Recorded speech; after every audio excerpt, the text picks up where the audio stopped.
record.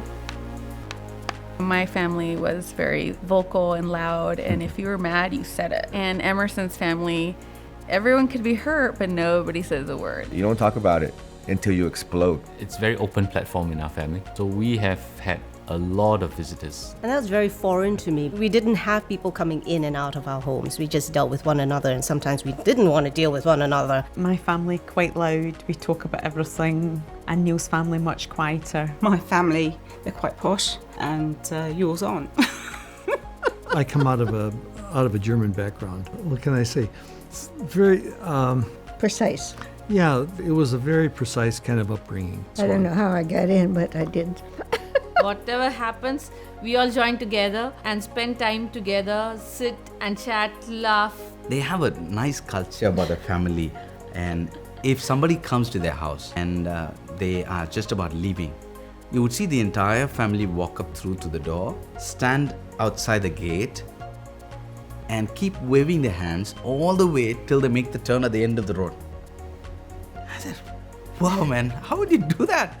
For us, we say, hey, bye, and then that's it. The person goes, we don't even know whether somebody opens the gate for them. Her family, I'd go over and everyone's screaming and telling each other how they feel, and I was like, this is crazy. The subject of this session is the impact of family, past and present.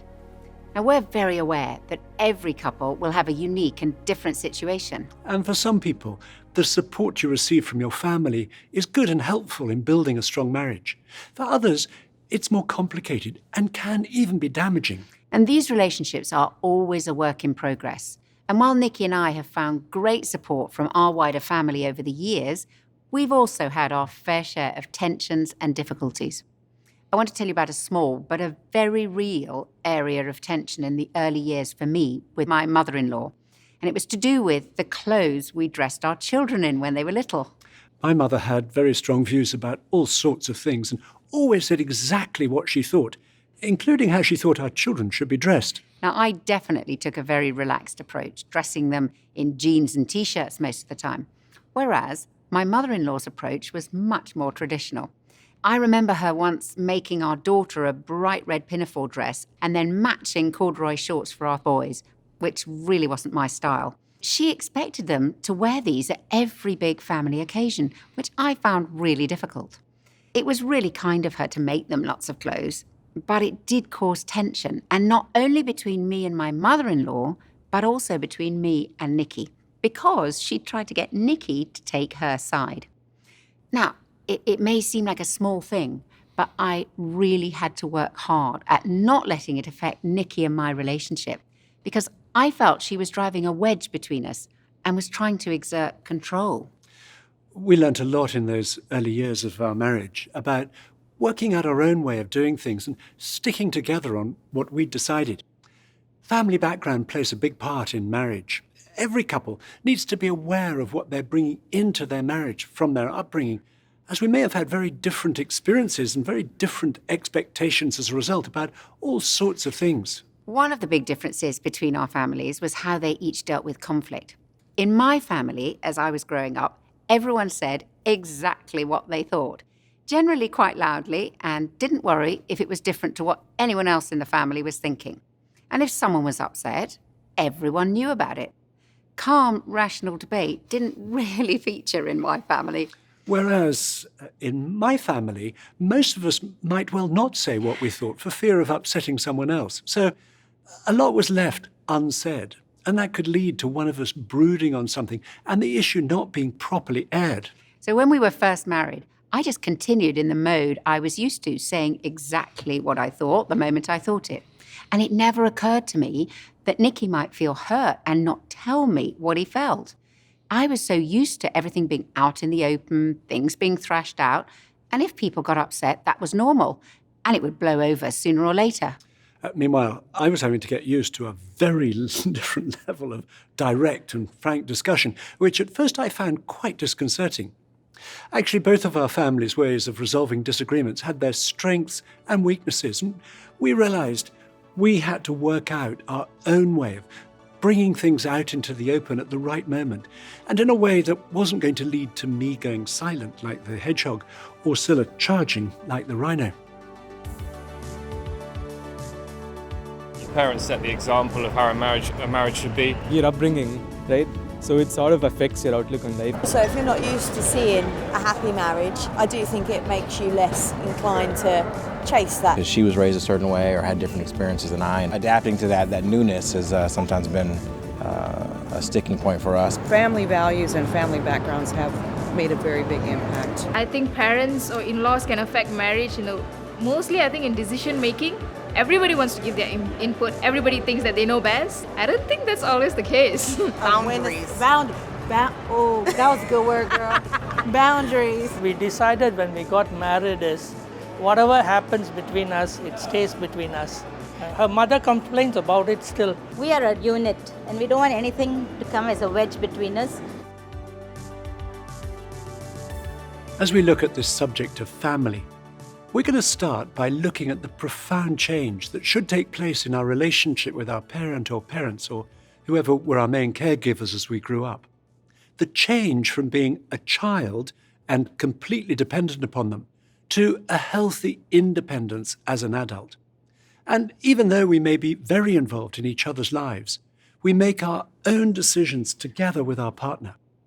It's in this sense that in marriage, we've left our family of origin, even if we're still living in the same house, and created a new family unit.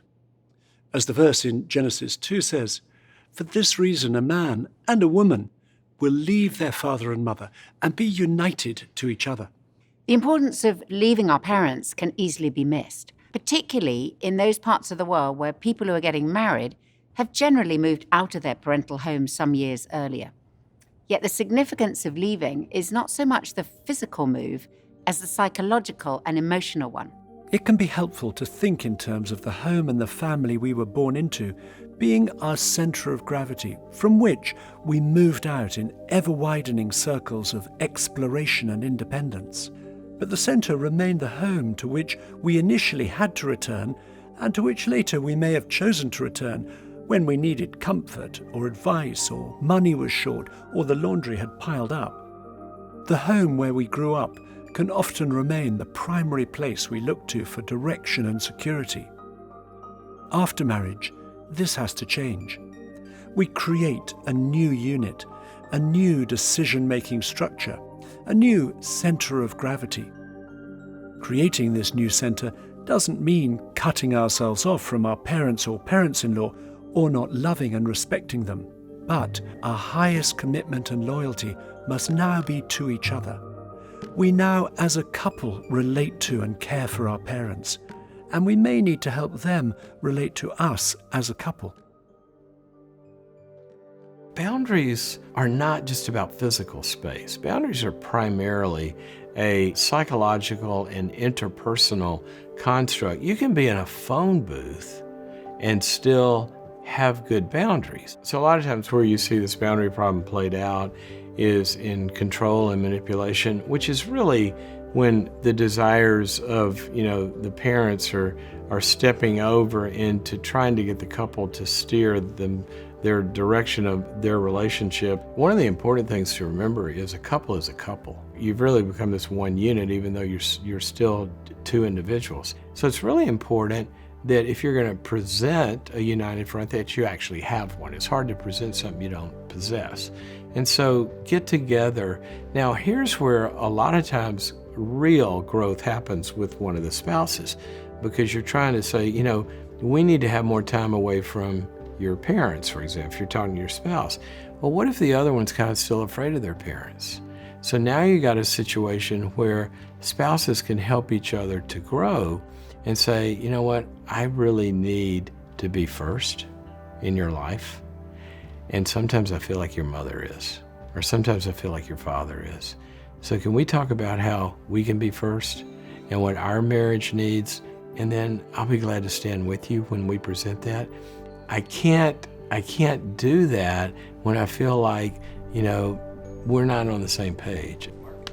When our first child came, his parents began to visit a little bit more frequently than I had anticipated. I thought that my mom, being a nurse, would have just come in and helped out with the baby.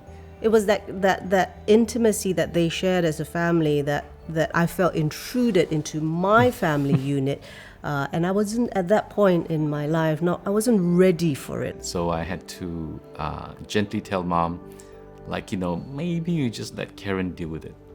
I think it should be fine. I did feel from John's family that I didn't quite measure up. I mean, like, I would hang up clothes on the clothesline and his mother would come out and take them down and hang them up the right way. That kind of thing. I mean, they were little things, but they were hurtful things. I tried to communicate with my mother and try to help her understand that, Sally was coming from a very different place. I think in her elder years, she kind of mellowed, and I really grew to love her. Very early on, too, we set boundaries with our families, as far as like where they could get involved. He stood up for me one day with his mom. And again, that's very not cultural. A lot of men will let their moms be too in control. My mom walked in one day and she saw me cooking. And she says, "Why are you cooking? She should cook." And I said, "I'm gonna cook. You have no idea everything she does, so I could take this on." And she never said a word again. Mm-hmm. She's respected it. Yeah. Mm-hmm. Our family may well have lots of good advice to offer. Certainly, Nikki and I have benefited hugely over the years from our parents' advice in lots of different areas. But a golden rule we eventually learnt for ourselves was this: never to decide on an important issue with one of our parents or wider family without having first discussed and agreed on the issue together ourselves. For example, we decided we wouldn't make a plan to go on holiday with them without having first agreed it with each other. We got that wrong on a number of occasions in the early years of our marriage. Not that we didn't enjoy being with them, but we realized we needed time on our own on holiday to have fun and strengthen our connection as a couple and with our own children. Equally, it's been really important not to make financial arrangements and decisions with either of our parents without the other being fully informed and involved in the process. When we support one another and put in a right boundary, it gives us a great sense of emotional closeness, and it prevents family members from driving a wedge between us. We were friends in college. She went away on a family holiday, and she came back and she brought presents for her friends. So that caught my attention that, she was a really generous person. They had this thing in school where it was like a Monopoly challenge. And he kind of was the mastermind behind making it into an auction kind of game. Then I thought, he's got brains. So when we first came back to Malaysia from the UK, right, we had been married 6-7 years. And we went away as children. And we came back as adults, plus a child. We had been away for so long and we were used to just it being the two of us and making our own decisions without consulting anybody. All of a sudden, it was expected that we would inform family members of our movements, and we had a disagreement with his parents over our daughter and how we were bringing her up. We would maintain our respect, as in we wouldn't be nasty in any way. We would just carry on treating them the way we always treated them. But, our philosophy is that, look, we are the parents, right? So you just have to let us do it the way we want to do it. Some of our decisions, resulted in silent treatments that lasted anything from days to weeks.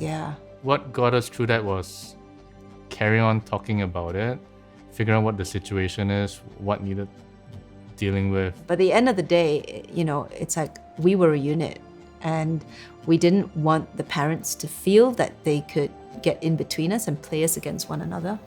Yeah. We suggest you take a few minutes now to look in your journal at the first conversation, current relationships, and talk about whatever wider family members you're relating to, whether that's your parents, if they're still alive, parents-in-law, step-parents, grown-up children, maybe children from a previous marriage, or your own brothers and sisters. And talk about where these relationships are a source of strength for your marriage. Then see if you can identify anything that's causing tension. such as through unhealthy dependence between one of you and a family member, and what changes you could make. And for some people, these issues can be very emotional to discuss. So try to listen to each other without getting defensive so that you can work on these relationships together.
We're going to look at two ways in particular of working at and building healthy relationships with our wider family members, whoever that is. The first way is by doing what we can to resolve any conflict. Just as in marriage, unresolved hurt and anger lead to disconnection between husband and wife, as in the analogy of the blocked drain in the last session. So it is with our wider family. A relationship could have broken down or become strained while we were growing up, or since we've got married. Whichever it is, we can use the same process that we looked at in the last session for healing hurt. So we need to start by identifying the issue.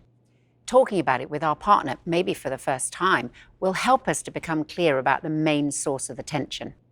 Where there's been hurt on either side, the other two parts of the process, saying sorry and forgiving, make healing the relationship possible. Now, obviously, that's hard, especially with family, as our pride can so easily get in the way. But we have to do our part. It's so powerful when we take the initiative and say sorry or forgive where that's appropriate. My mother-in-law and I had a great relationship, but from time to time over the years, we clashed and there was tension, or one or other of us said things that were hurtful. My mother-in-law, like me, was at the rhino end of the spectrum, and we both had very strong opinions about things. As a result, I have had to swallow my pride and apologize to her on many occasions. But I remember one occasion a few years back when we were staying with her, and she said something to me about my father, who was very unwell at the time, that really hurt and upset me. So much so that I just burst into tears and rushed out of the room and upstairs to our bedroom. That left me with my mother, having to explain why Stella was so upset by what she said. It had occurred a number of times before, so I knew exactly why Stella had reacted as she did. And the next thing I knew was she was knocking on our bedroom door, and very graciously she had come to apologize for upsetting me. Of course, I was touched that she had come to say sorry, but I struggled to forgive her, as I knew she still didn't really understand why I was so upset. So I sort of mumbled a thank you, but I knew I hadn't forgiven her. However, I had been running this course for long enough to know that if I didn't, it was going to spoil our relationship and probably affect my relationship with Nikki as well. Anyway, we left the next morning to return home, and for 2 weeks, I really didn't want to talk to her on the phone, but I knew I had to choose every day to forgive her in my heart and to let go of the hurt. And I found that really hard. But actually, talking to Nikki about the incident helped me to process the hurt I felt, and also asking God to help me forgive my mother-in-law made a massive difference. I knew eventually, when the hurt was healed, as I could phone her again, and we were absolutely fine. When we've been hurt, it's only forgiveness that brings healing. And only we ourselves know if we're holding on to anger and resentment. If we have children, keeping our relationships right with our parents and in-laws will affect our children's relationships with their grandparents. Some grandparents may be playing a big part in caring for our children, in which case, keeping the lines of communication open with them, while resisting any kind of manipulation, will be important. And a grandchild-grandparent relationship is unique and special, and we need to do all we can to make it as good as it can be. A second way of building these relationships with our wider family is to consider their needs. In any relationship, focusing on what irritates us about each other will push us apart, whereas focusing on each other's needs draws us together. Inevitably, parents are at a different stage in life to us, and it's a great help to try to put ourselves into their shoes. Personally, Stella and I have found it helpful when we've taken the initiative with our parents about things like visiting them, enabling them to see their grandchildren, working out what holidays we might spend together, and phoning them. I started a habit of phoning my mum every Saturday morning at 9:30, and it made a big difference to my relationship with her to have a regular time like this. The Bible's very clear. Honor your parents. That means respecting them, considering their needs and expressing our love for them. And this still applies after we're married. When we become an adult, it means we're no longer responsible to our parents, but as they grow older, we become increasingly responsible for them. They'll need more of our support, And the moment might arrive when they are totally dependent on us, as we were once totally dependent on them. David's mum got quite sick with meningitis, and it was quite a stressful time actually, and I was in a position where she lives about 3 hours away. I was in a position where I could take some time off work and just be at the hospital and look after her there, and then sort of go back in between her house and the hospital. It's really helped my relationship with her, because before we got married, she didn't seem that keen on me, really, and I know that that really just brought us closer together. It made a big difference. We'd like you to take a few minutes now to look in your journal at the conversation supporting your parents. Discuss the needs of your parents and parents-in-law and how you might support them if they're still alive. And if they're not, how you might support other members of your wider family.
We're now going to explore what we bring with us into our marriage from our family background.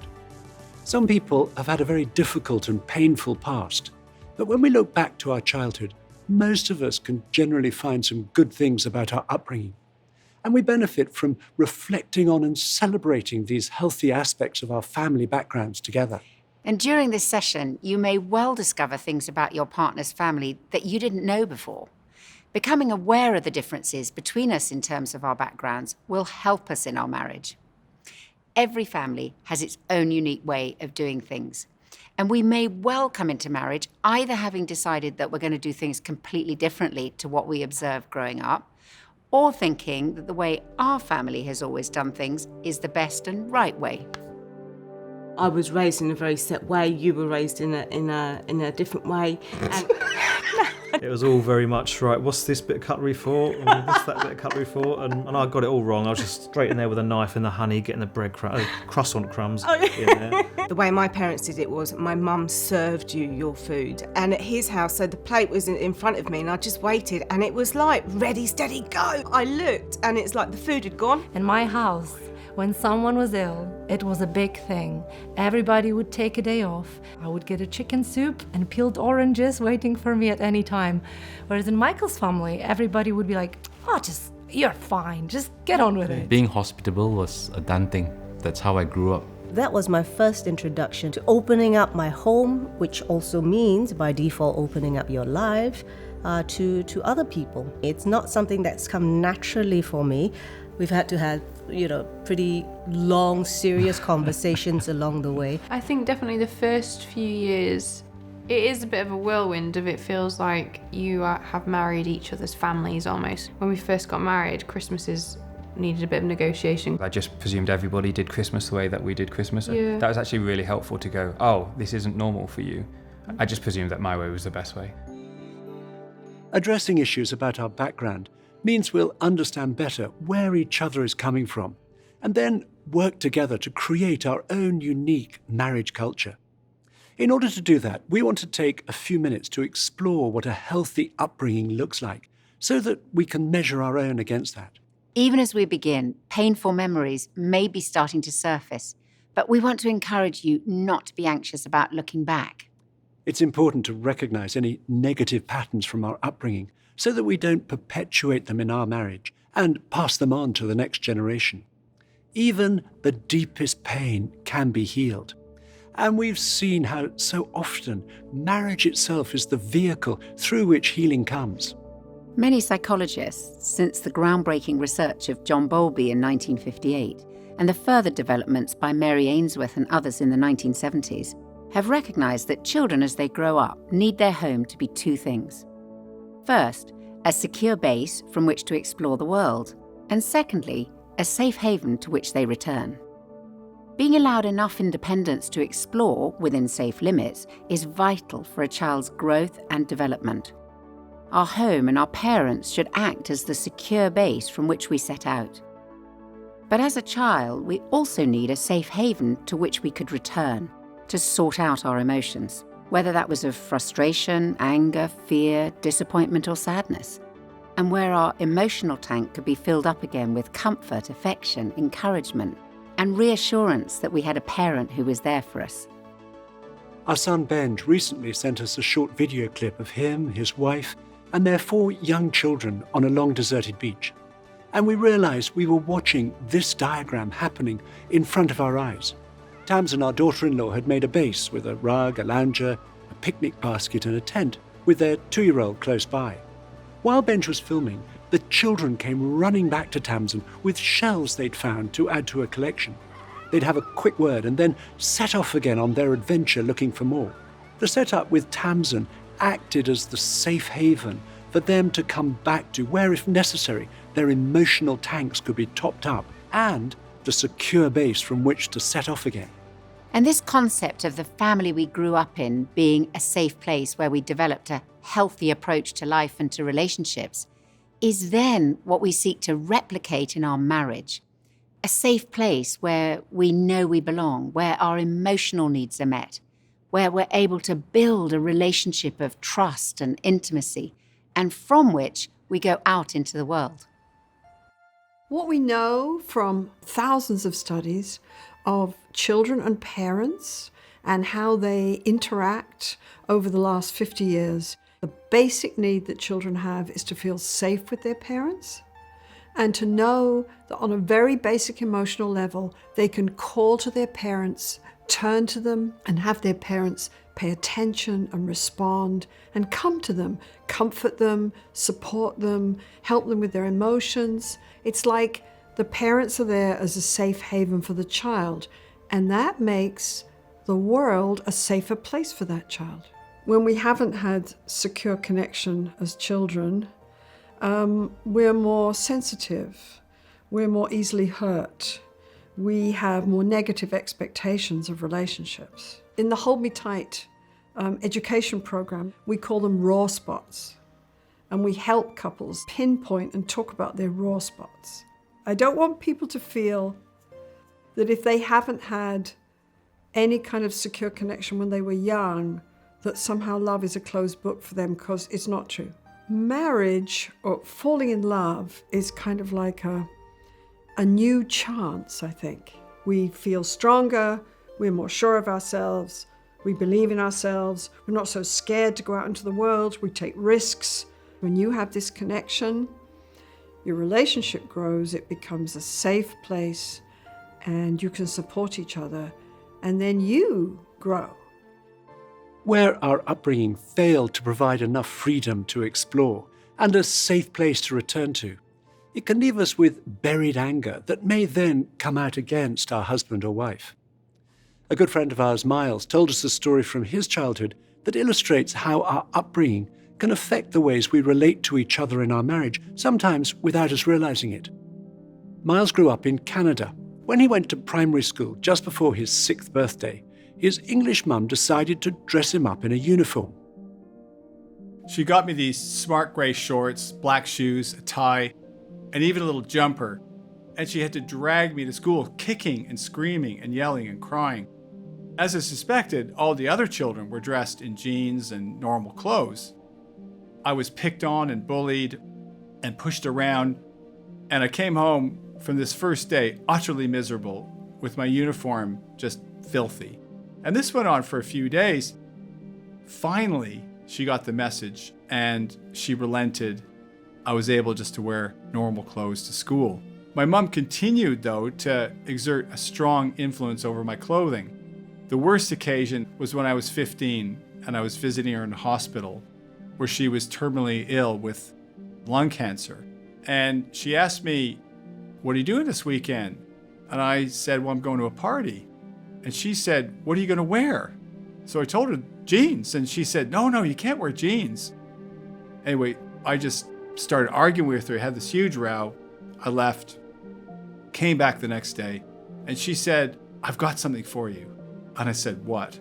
And she gets this bag and pulls out of this bag a pair of acid yellow corduroy elephant trousers. I knew she meant well, but on the other hand, how could I wear such a ridiculous outfit? I felt I had no choice. She responded that I did have a choice and produced an even more hideous pair of green trousers. Basically, I finally just realized, look, how can you disobey your dying mother? When my mom actually passed away a few months later, I was shocked that my first reaction wasn't sadness, but it was relief. I thought, now I don't have anyone to tell me what to do anymore. I knew I should have been grieving, and I started to think that there was something wrong with me. Now, early in my marriage to Deborah, she'd be maybe giving me directions while I was driving, or suggest something to wear, or give me some suggestions while I was cooking, and I would just explode with rage. And on the marriage course, I started to see that all of this was just this automatic reaction to my mother. I thought Deborah was trying to control me when in fact she wasn't. And it was an opportunity to start healing hurt from the past and to forgive my mom. And Deb, really helped me. We did this together, and it felt wonderful, to go through this healing process with her. And so now I ask her for advice on what to wear, and she sometimes buys me beautiful clothes. I'm not perfect. I still react, when Deb gives me directions or tells me how to cook something, but it's much less frequently and with a lot less anger. And I think she's quite relieved that the smoldering volcano has died down. Our relationship can be adversely affected by our background, but our marriage can also be the place where we change and where we're healed of our past. It starts with becoming aware of why we overreact when our partner touches a raw spot. These are sensitivities that are rooted in our upbringing and that impact our relationship today. Now, for some people, it's becoming aware that they lacked a role model in their upbringing of what a healthy marriage looks like, and they feel uncertain about how to build a strong and intimate marriage themselves. I grew up as an only child, and my mum passed away when I was about 14, and then I had a very difficult relationship with my dad because he suffered badly with depression. But I think with that, a load of walls kind of went up for me. And so getting married was kind of this big thing of trying to let Andy in and even getting engaged. And I think that took a long time to really, for my walls to come down, for me to really trust you. And I think I would get very easily hurt by you. When he hurt me, it was like huge. So he'd say one small thing, but for me it was like a nuclear bomb. Like saying, oh, you shouldn't be late, you know. Be like, why are you saying that about me? And I just take everything as a huge personal critique. And I think I'd had a slight expectation of, because a lot of people close in my life had maybe either passed away or had in some ways let me down, that there was that, for me, slight testing of him. Is he going to do the same? So I remember times when we'd fall out, and this was when we were dating, and I'd kick you out the house and he'd stay outside for like 2-3 hours. And I bet you eroded slowly just by being persistent. I think being forgiving, being kind, being patient with me as I kind of processed all these things. I don't think we had like a light bulb moment when everything changed. I think it was probably like persistent conversations and like a slow breaking down of walls, a slow building up of trust. Please turn to the conversation in your journal, reflecting on your upbringing. We want you to spend a few minutes drawing a diagram of your immediate family members around the circle me to represent these relationships as you were growing up, and include any family members who've died. If you had a relationship with a member of your family, make the circles touch. If you were very close, overlap the circles. If there was no relationship, separate them.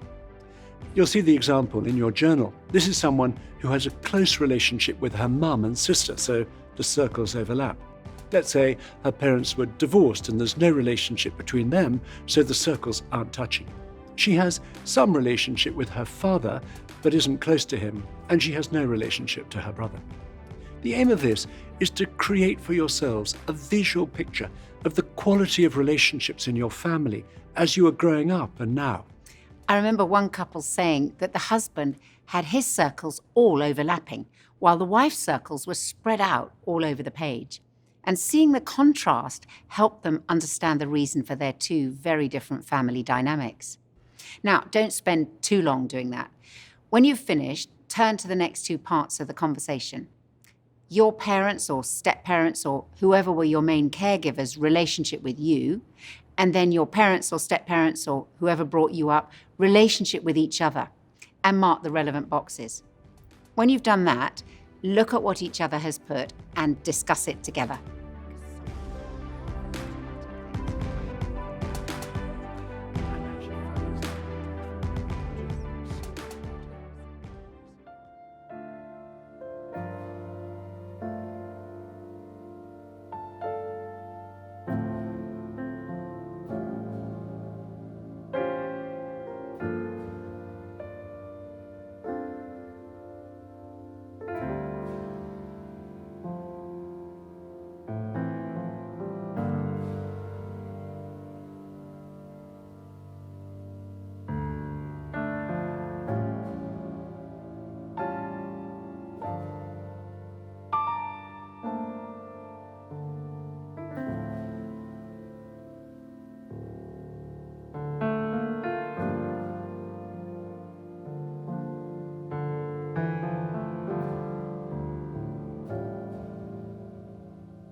We recognise that the conversation you've just had is much harder and more complicated for some people than for others. Perhaps you've focused on things from your upbringing that cause painful memories. And we want to encourage you that healing childhood pain is possible. We're not fixed into patterns of behaviour by our past. We'd also suggest getting expert help if you know this is a challenging area for you. We've talked to many couples where one or both of them have had very difficult backgrounds, who've built and go on building a very strong and secure marriage. Their marriage has become that secure base and safe haven for adventure and security. We want to focus for the last part of this session on 2 practical steps for addressing pain from childhood. These steps apply whether that's for yourself or for your partner. There may be something major that's obviously affecting one of you, or it may be something quite small that you haven't voiced before. And you may need your partner's help to recognize areas that you're blind to out of loyalty to a parent. We want to encourage you to be sensitive and gentle in how you do this. The first step is to grieve our own and our partner's unmet needs, where a parent or parents have failed us. We may never have admitted, even to ourselves, the hurt we've experienced, and doing so is a huge step forward. Grief is a process that implies there's been loss. Applying the word grief to an early childhood, it could be a missed childhood. There are some children who never really had a childhood. They just had to grow up very quickly. So there's that loss of a childhood. But the thing to remember is that grief has different stages and it's a process.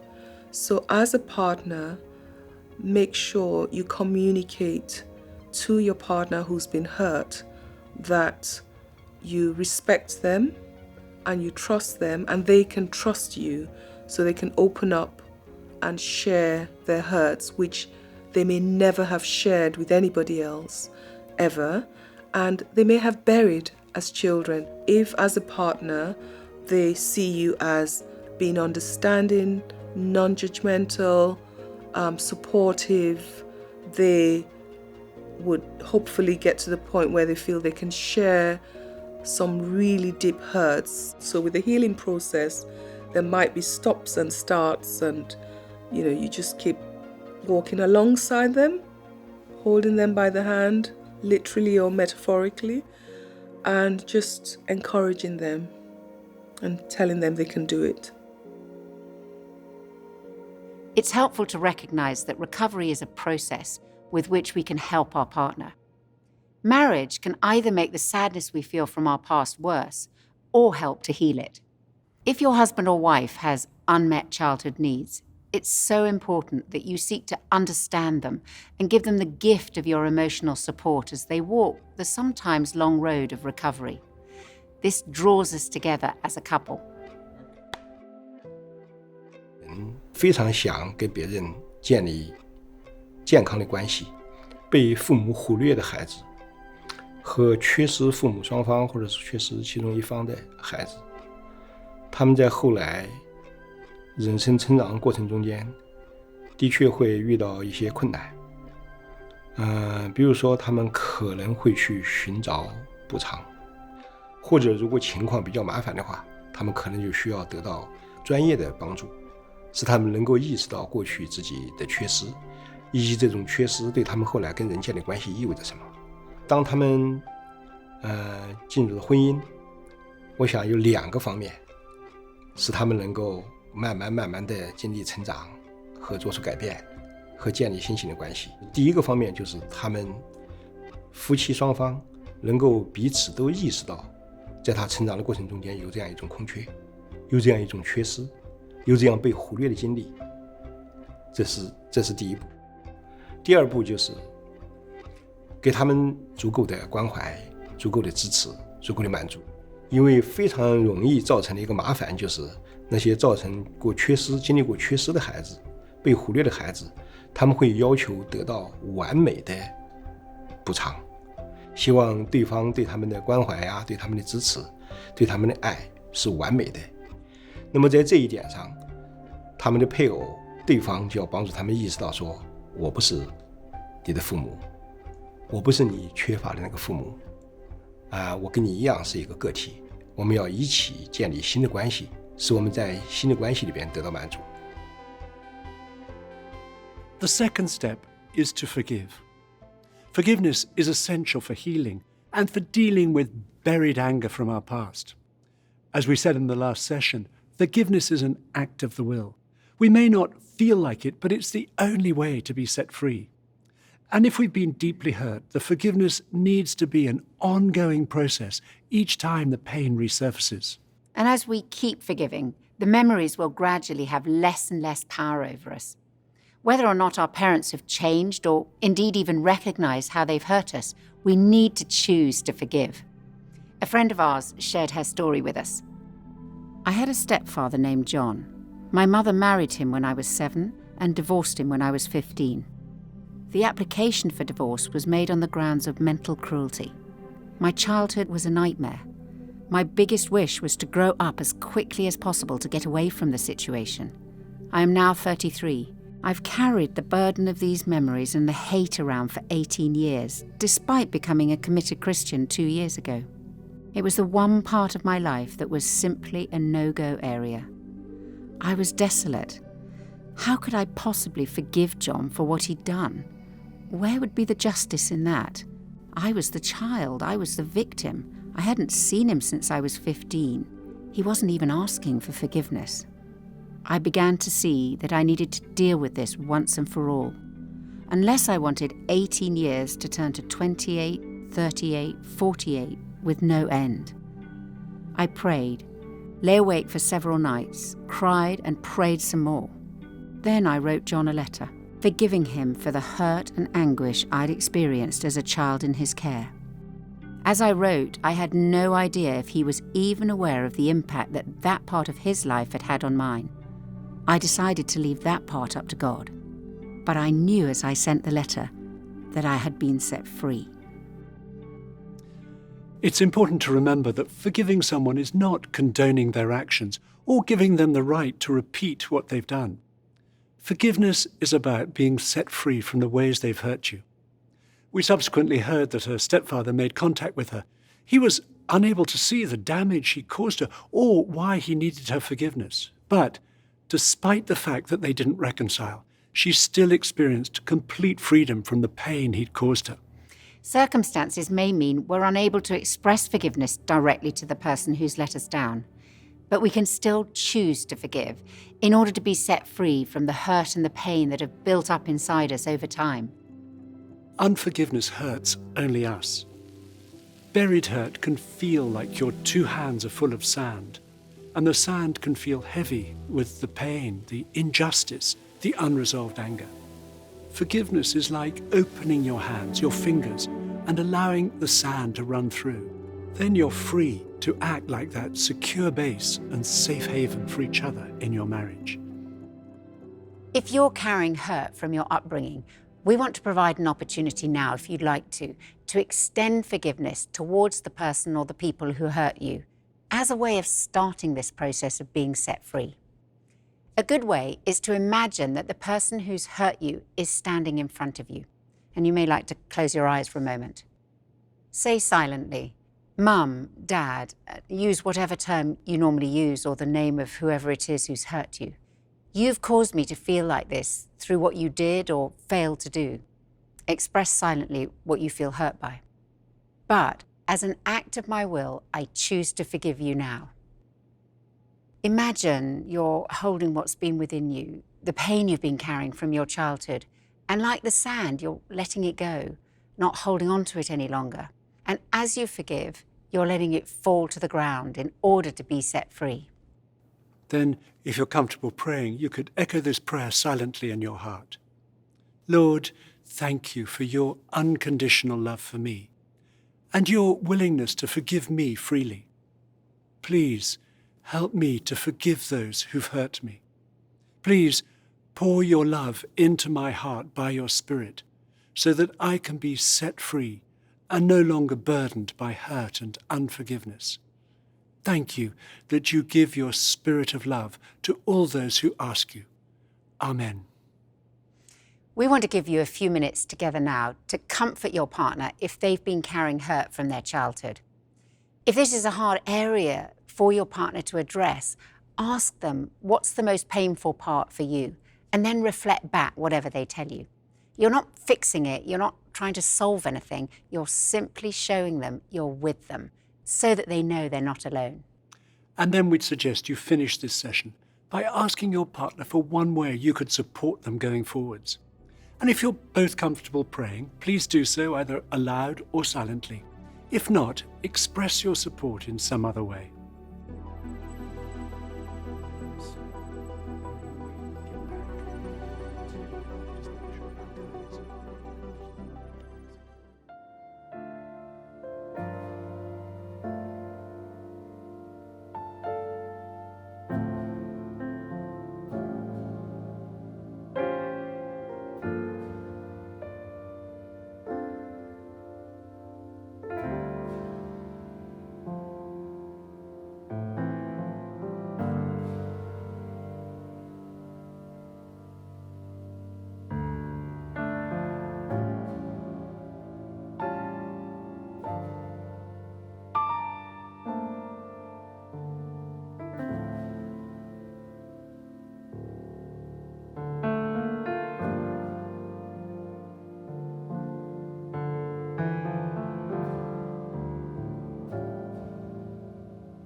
We'd like to close now with a final prayer. Heavenly Father, thank you for your continued love for each one of us. And thank you for all the good things that we've received from our families. And we pray that you would help us as we seek to build the best relationships we can with them. And we pray where a family background has affected a marriage, that you would give love, understanding, and gentleness between husband and wife. And where there's been deep hurt, you'd give fresh hope for the future. And we ask this in Jesus' name. Amen. Amen. This session may well have brought up a lot of issues that you haven't had time to process. We'd encourage you to continue to talk together to help each other to move forwards. Thank you for joining us, and see you on the next session.